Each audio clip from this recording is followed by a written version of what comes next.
हे दोस्तों, Khan three studio में आपका स्वागत है। आज हम सीखेंगे ब्लेंडर के बारे में, एक पावरफुल 3D सॉफ्टवेयर जो पूरी तरह फ्री है। 3D यानी थ्री डायमेंशनल, ऐसी चीजें जिनकी लंबाई, चौड़ाई और ऊंचाई होती है जैसे असली दुनिया में हम देखते हैं। मूवीज, गेम्स, एनिमेशन और VFX में 3D का बहुत इस्तेमाल होता है। हम ब्लेंडर में सीखेंगे 3D मॉडलिंग, ऑब्जेक्ट्स का स्ट्रक्चर बनाना, स्कल्पटिंग, मिट्टी की तरह शेप देना, टेक्सचरिंग और लाइटिंग, रियलिस्टिक लुक देना, एनिमेशन, ऑब्जेक्ट्स को हिलाना, रेंडरिंग, फाइनल 3D सीन को कंप्लीट करना, 3D प्रिंटिंग, अपने बनाए मॉडल्स को इंडर 3S1 प्रो जैसे प्रिंटर पर असली चीज में बदलना।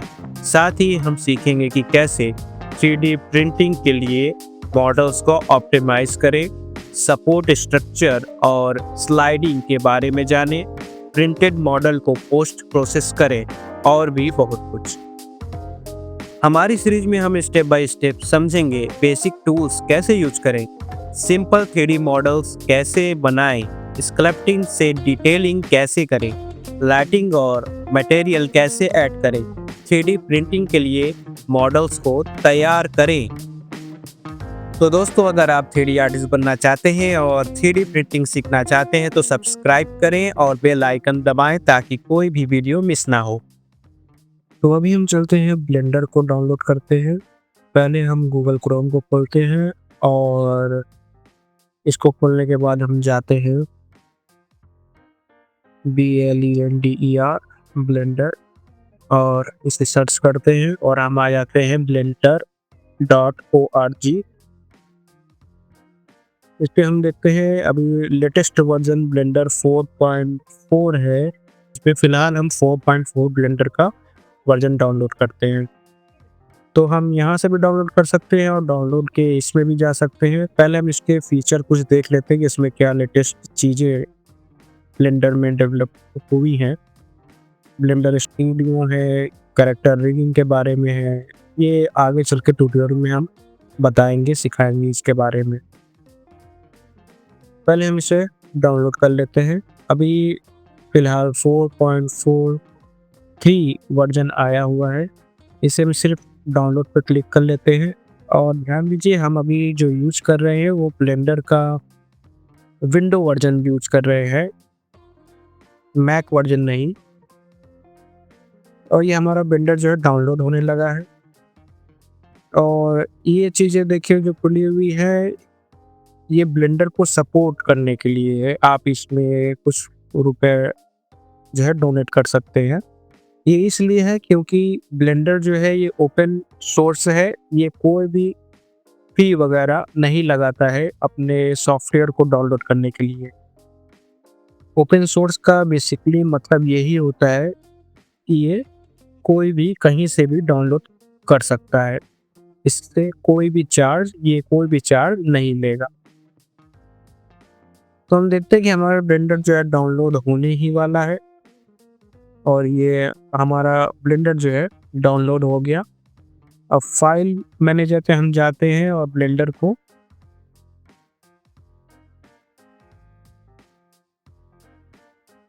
तो डबल क्लिक करते हैं और ये आ गया है welcome to blender setup wizard.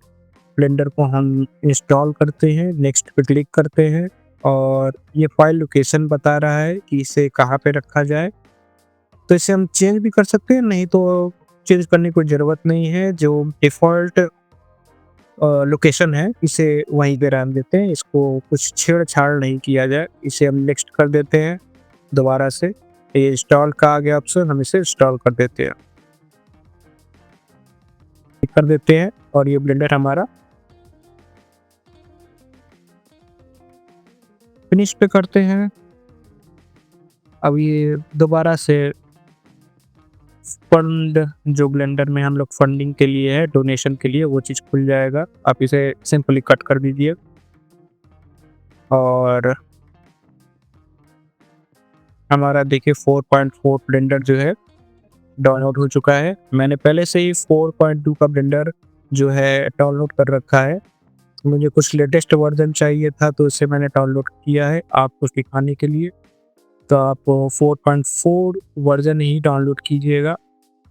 Simply हम इसे ओपन करके डबल क्लिक करके, तो ये हमारा ब्लेंडर खुल चुका है, ओपन हो चुका है और हम देखते हैं यहाँ पे कई फीचर जो हैं ब्लेंडर के ओपन हो चुके हैं। ये क्रिएटिव न्यू सेटिंग है, इसमें आप सेटिंग कर सकते हैं, इंग्लिश से इंग्लिश लगा सकते हैं, इसमें सेलेक्ट विथ लगा सकते हैं, इसमें राइट और लेफ्ट है, इसमें आप जो है राइट हम यूज करेंगे, लेफ्ट यहाँ पे अभी फ़िलहाल लगा हुआ रह देते हैं और इसे हम सेटिंग में जाके दोबारा एडजस्ट कर लेते हैं। स्पेस बार में प्ले बटन अभी रहने देते हैं, इसको बाद में हम सिलेक्ट करेंगे। इसमें देखिए अलग-अलग तरह का है, माया है, डीप ग्रे है, ब्लेंडर डार्क है, आप लगा सकते हैं। इसमें व्हाइट भी है, जो पूरे चीज़ों को वाइट कर देगा, आपके जो भी इंटरफेस है वो ज़्यादा ठीक नहीं लगेगा, तो हम इसे ब्लेंडर डार्क में ही रहने देते हैं। इसे general mode, 2D animation mode, scripting mode और वीएफएक्स मोड भी रहता हुआ है इसमें, और इसे हम अभी फ़िलहाल हटा देते हैं।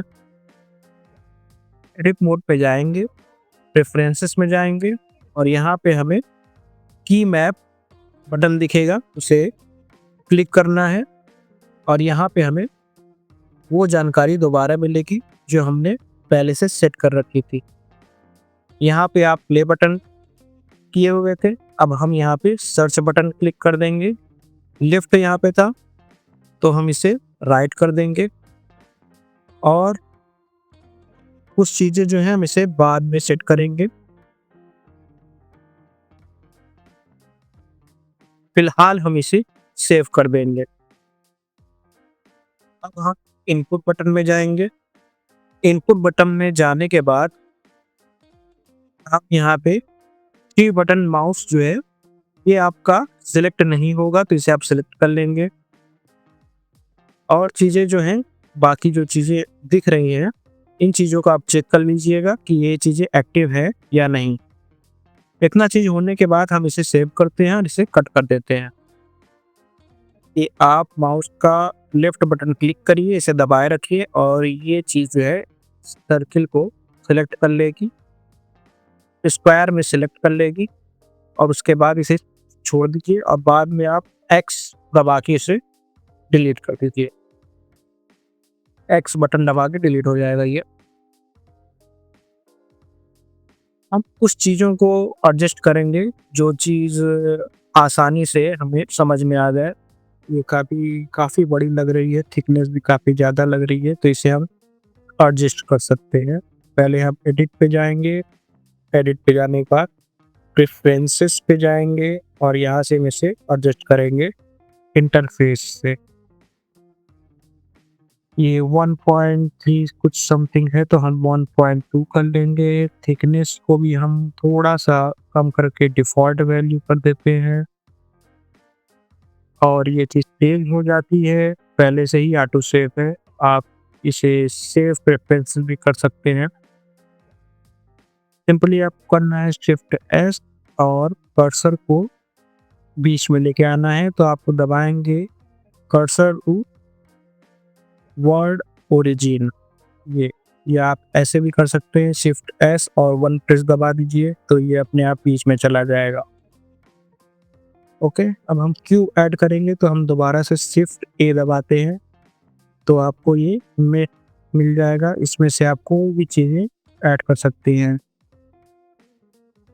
सकते हैं।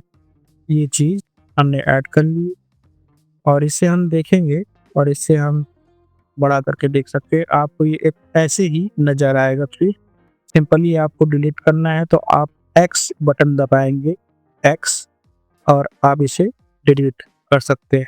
ऐसे दोबारा से हम वही करते हैं, शिफ्ट ए दबाते हैं और नई चीज़ ऐड करते हैं, जैसे एक यूवी स्फीयर।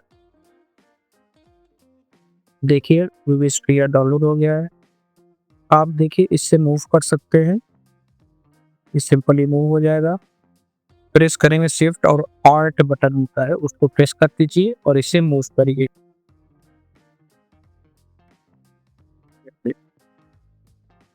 ये मूवमेंट अलग है और ये मूवमेंट अलग है। मैं पे आर्ट प्रेस कर रहा हूँ और माउस का लेफ्ट बटन जो है उसे क्लिक कर रहा हूँ और माउस को रोटेट कर रहा हूँ। मेरा आर्ट बटन जो है दबा हुआ है और ये घूमने लगती है, चारों तरफ घूमेगा। ये 3D व्यू जो है इसका दिखाएगा।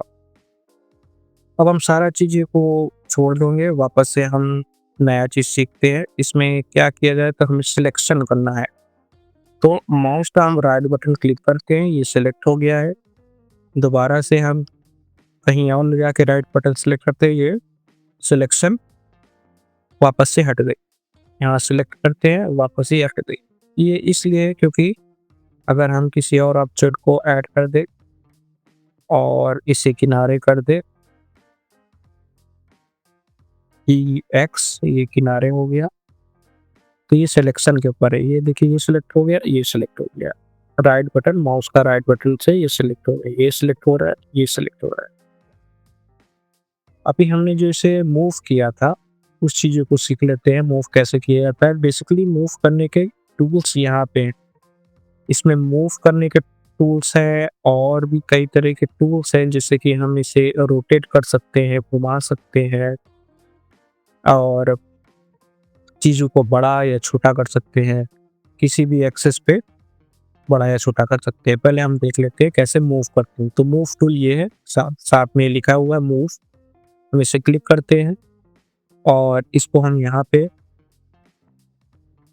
माउस का राइट बटन क्लिक करते हैं, सर्किल को सेलेक्ट कर लेते हैं, इसे हम यहीं से घुमा देते हैं। अब ये देखिए, अब बेसिकली देखिए, याद रखिएगा कि ये ग्रीन वाली जो एरो है ये वाई एक्सिस कहलाती है, हमेशा ऐसे मूव होगी। और जेड एक्सिस वाली मूव ब्लू कलर की होगी, ये ऊपर नीचे मूव होगी। और रेड वाली जो एक्सिस है ये एक्स एक्सिस है, ये यहाँ से मूव होगी। Left right and up and down, ये चीज समझ लीजिए। ये रोटेशन आ गया, यहाँ से हमने रोटेशन सिलेक्ट किया और इसे हम पहले एक्स एक्सिस से रोटेट करेंगे। ये देखिए सामने की ओर रोटेट हो रहा है, ठीक। अब हम इसे वाई एक्सिस से रोटेट करेंगे तो ये वाई एक्सिस में रोटेट हो रहा है। और हम इसे जेड एक्सिस करेंगे, ये जेड एक्सिस है ब्लू वाला, ये जेड एक्सिस रोटेट हो रहा है। ये सिंपली मैं माउस का राइट बटन क्लिक करके माउस को घुमा रहा हूँ, मूव कर रहा हूँ। ओके, इसमें भी वही चीज़ें कंडीशन आएंगी। इसे हम सेलेक्ट कर लेंगे माउस का राइट बटन क्लिक करके और इसे हम माउस का लेफ्ट बटन क्लिक करके रोटेट करेंगे। ये देखिए ये रोटेट हो रहा है। यहाँ पे जाएंगे, ये देखिए ये रोटेट हो रहा है। ओके, अब हम देख लेते हैं इसको स्केल करने का टूल्स, ये कैसे स्केल होगा। स्केल क्लिक करते हैं हम, ये स्केल को क्लिक करने के बाद हम पहले हम एक्स एक्सिस को देख लेते हैं और इसे बड़ा करते हैं। ये देखिए हमारा ये स्फीयर जो है बड़ा हो गया है।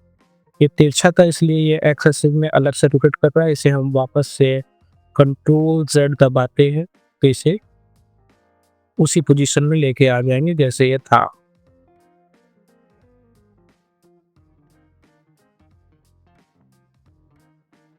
अब इसे हम करते हैं एक्स एक्सिस में करते हैं तो ये इस तरह से मूव कर रहा है। और वापस से हम इसे कंट्रोल जेड करते हैं। अब वाई एक्सिस में हम इसे करते हैं, जेड एक्सिस में करते हैं तो ये ऊपर की तरफ मूव हो रहा है। इसे हम ऐसे देख सकते हैं। कंट्रोल जेड वापस करते हैं, अब हम इसे वाई एक्सिस में करते हैं तो ये ऐसे घूम रहा है। एक्चुअली हम इस तरह से नहीं करते हैं इसे, चीज़ों को हम लोग पहले से ही शॉर्टकट की जो है उसे यूज करते हैं। वो कैसे आपको हम समझा देते हैं। इसे हम सिंपली लेफ्ट बटन, माउस का लेफ्ट बटन क्लिक करते हैं, इसे दबाए रहते हैं और इसे हम बॉक्स को सिलेक्ट कर लेते हैं। तो इसके बाद देखिए कोई भी चीज़ें सेलेक्ट नहीं है। अब इसे हम मूव करेंगे। ये कैसे मूव होगा, आपको एस दबाना होगा। सिंपली आप एस पर एस बटन दबाएं और दबाने के बाद आप अपने माउस को सिर्फ किसी बटन को दबाना नहीं है माउस के, आप इसको बस माउस को हिलाना है, ऐसे ऐसे देखिए ये छोटा और बड़ा हो रहा है। अब इसमें ही आपको अगर एक्स एक्सिस में करना है तो आप एक्स दबा दीजिए तो ये एक्स एक्सिस में होने लगेगा। आप इसमें वाई दबा दीजिए तो ये वाई एक्सिस में चला जाएगा, थिन हो जाएगा, वाइड हो जाएगा, छोटा बड़ा दोनों में हो जाएगा ये। अब इसमें आप जेड कर दीजिए तो ये जेड एक्सिस में चला जाएगा। ओके, इतना चीज़ आपको समझ में आ गई। अब हम वापस से लिफ्ट बटन जो है क्लिक कर देंगे, ये उसी पोजीशन में आ जाएगा। वापस से हम कंट्रोल जेड कर देंगे, ये अपने पोजीशन में वापस चला आया। और आर से हम वापस से रोटेशन जो है करेंगे, आर प्रेस करेंगे और इसे रोटेट करेंगे। ये देखिए ये चीज़ रोटेट होने लगा। अगर हम स्पेसिफिक एक्सिस पे इसे रोटेट करना चाहें, यानी एक एक्सिस पे रोटेट करना चाहें, तो हम प्रेस करेंगे आर और हम वाई एक्सिस पे रोटेट करते हैं तो ये वाई एक्सिस पे रोटेट होगा। और हम आर एक्स कर देते हैं तो ये एक्स एक्सिस पे रोटेट होने लगेगा। अब हम आर जेड करेंगे, ये जेड एक्सिस में रोटेट करने लगेगा। वैसे ही हम इसे भी देख लेते हैं, आर वाई, ये वाई एक्सिस में रोटेट हो रहा है, फिर आर एक्स, ये एक्स एक्सिस में रोटेट हो रहा है, और ये आर जेड, ये जेड एक्सिस में रोटेट होने लगा है। ठीक है, अब हम देख लेते हैं इसे मूव करने का टूल। तो हम फिर प्रेस करेंगे जी से हम किसी भी ऑब्जेक्ट को मूव कर सकते हैं। एक बार हम इसे जी प्रेस करेंगे और माउस को मूव करेंगे तो ये मूव होने लगेगा। अब स्पेसिफिक लोकेशन पे ले जाना है हमको किसी एक्सिस में, तो जी वाई एक्सिस में हम ले जाते हैं तो ये वाई एक्सिस का चलने लगा है। अब हम जी प्रेस करके एक्स एक्सिस में ले जाएंगे, ये एक्स एक्सिस में चला जाएगा, और जी प्रेस करके जेड एक्सिस में ले जाएंगे, ये जेड एक्सिस में मूव होने लगेगा। इसमें हम सेव कर लेंगे, फाइल मैनेजर पे जाएंगे और यहाँ पे आप अपनी जो भी चीज़ें बनाई हुई हैं सेव एस में जाइए और अपने सारे डाटा को एक फाइल बनाकर उसमें सेव कर लीजिए। जैसे मैं यहाँ पे जाता हूँ, यहाँ पे मैं लिखता हूँ टेस्ट ब्लेंडर 1। यहाँ पे हम सेव कर लेते हैं।